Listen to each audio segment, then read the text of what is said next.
Hi, I'm Hazel, and this is a look at 15 super cool things coming to WoW in patch 7.2. The new patch drops on Tuesday, March 28th, and if you're not hyped yet, you should be. Number 15.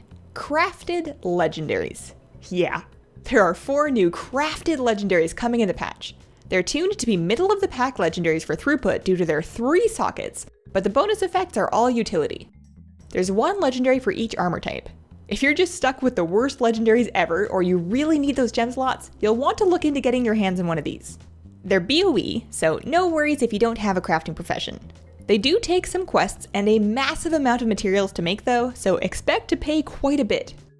Each one requires 65 Blood of Sargeras just as a start. The last thing to know is that they only require level 101, so if you're really committed to a new alt and you want to level it through the Broken Isles quicker, you can buy it a legendary to level with. In addition to the new crafted legendaries, there's a few other tweaks to the legendary system in 7.2. Bad luck protection will be spec-based and not class-based in 7.2, so it'll be easier to acquire your first legendaries for your off-specs. They've also made an extensive list of changes to the existing legendaries to bring them closer in line with each other in terms of throughput. There will still be ideal legendaries to shoot for, but the consolation prizes should be considerably less sucky. Number 14. New class campaigns. 7.2 is bringing a whole whack of new single-player class campaign content to the game. Each class has a role to play in the story that's unfolding. The class campaigns will span over several months, and the final stage rewards you with your very own shiny new class mount. You'll also get to recruit a new class follower and unlock class-specific world quests. We're definitely in Class Fantasy, the expansion, and this patch is no exception. Number 13. New artifact research and traits. Many of you may have maxed out your artifact weapon in 7.15. After getting 54 traits, all of your artifact power became sad little tokens of off-spec fodder, or worse, vendor trash. I know we were all really bummed out about being caught up. You could just see players sitting in the dark corners of Dalaran, weeping. Fear not, your artifact power grind continues in 7.2. You'll be able to queue up artifact research once again and work your way up to the new knowledge cap of 50. Each weapon is getting new traits and a new Paragon trait, so there's no shortage of goodies to spend your AP on. Maxing out Concordance of Legionfall will take you literally trillions of artifact power, so you should be busy for a while. Pray for the world first raiders, they're gonna need it. Number 12. PvP Brawls. Battlegrounds have been battlegrounds forever. Very little has changed about the casual BG experience in many, many years. If you love a good brawl but you're bored of the same old, PvP Brawls are here to save the day.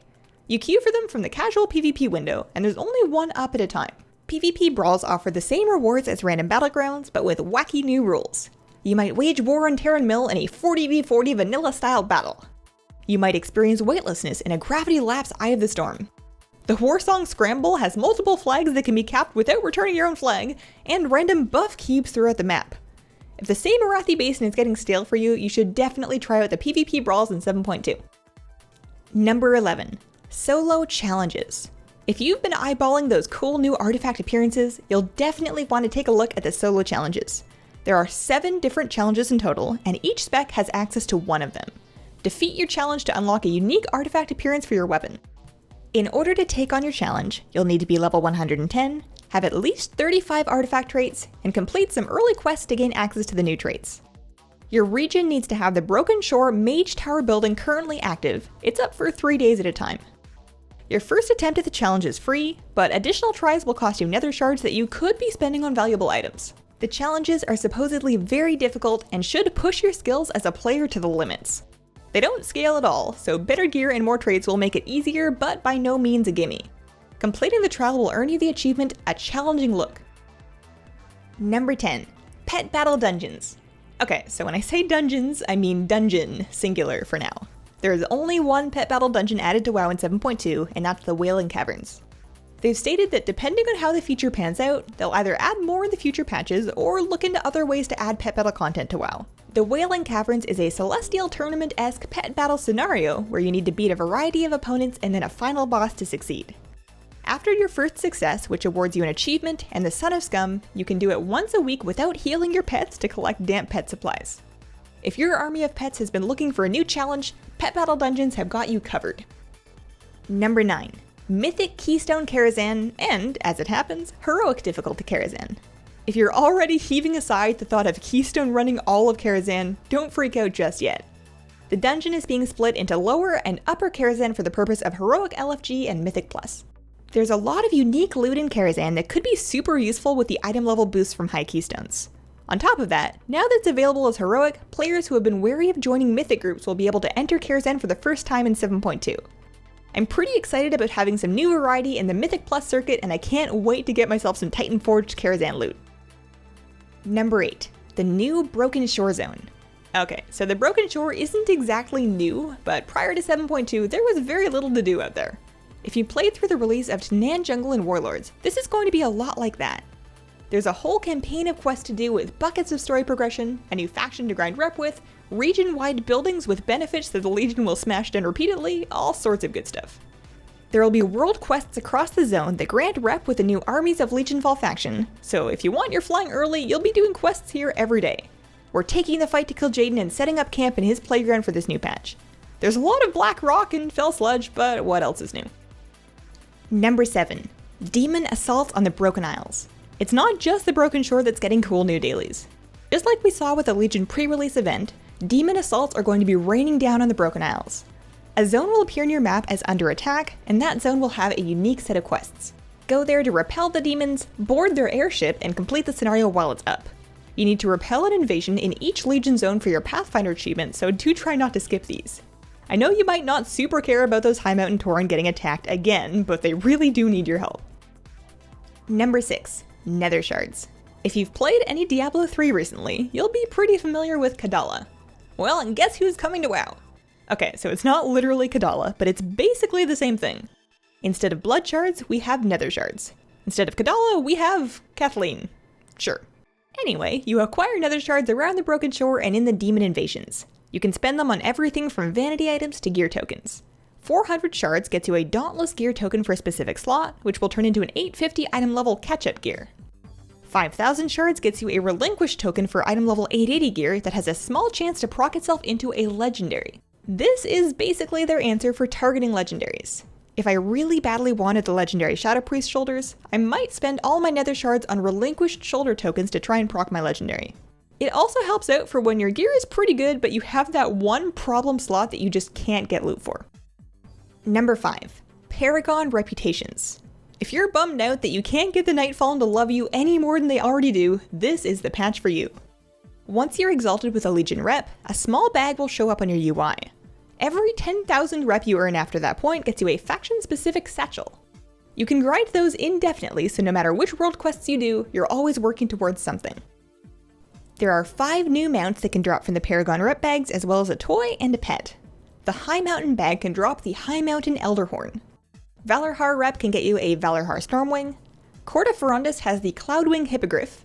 The Nightfallen cache can give you the Leywoven Flying Carpet, which is the first carpet to not require tailoring. My favorite, the Dreamweaver cache can get you the Wild Dreamrunner Unicorn.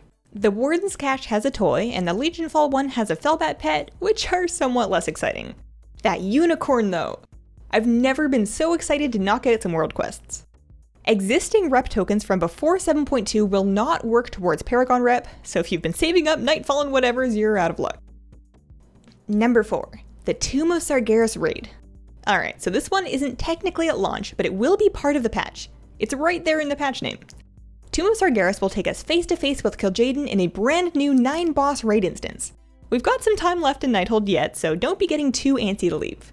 With the raid comes a new set of tier gear with shiny new bonuses for every spec. Number 3. New Pet Battle Tamers. While doing your world quests out on the Broken Shore, you might spot that little green paw of a Pet Battle world quest. That's right, there are new Pet Tamers in 7.2. I've seen at least 3, but there are probably more.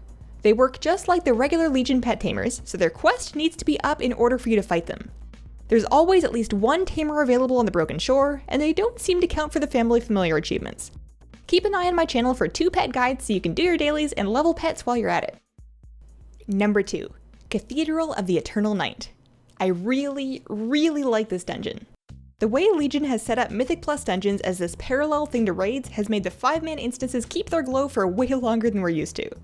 I'm looking forward to a long and happy relationship of running Cathedral Keystones in Legion. It's a 4-boss dungeon that feels like just the right length, with challenging trash and really fun boss fights. Fortified Week might be a pain in the butt here, but I'm just happy to have a new dungeon to do. Finally, my #1 most anticipated feature of 7.2, flying in the Broken Isles. I can't wait to bust out my drakes and cloud serpents and all the other awkward mounts that look really dumb on the ground. Flitting around doing emissaries, hopping between fishing spots, and grinding rep for Paragon satchels is going to be so much nicer from the air. Pathfinder Part 2 will take a couple of weeks to complete, but should be overall relatively painless. You need to repel a Legion invasion in each zone, explore the Broken Shore, and reach Revered with the new Armies of Legionfall faction. That's it. The worst bit is the rep grind, and that's just a few short weeks of doing world quests. Class mounts, on the other hand, is going to be quite a while. For those, you need to finish the new class campaign, which supposedly is time-gated to take months. I suppose we don't have to have everything right away. 7.2 is going to have so much to do that I can forgive not getting my purple Flappy Bird on day 1. So those are the 15 coolest things coming in patch 7.2. Patch day is coming on Tuesday, March 28th. Thanks for watching. Let me know what you think. Have a happy patch day and a wonderful, wonderful day. Bye!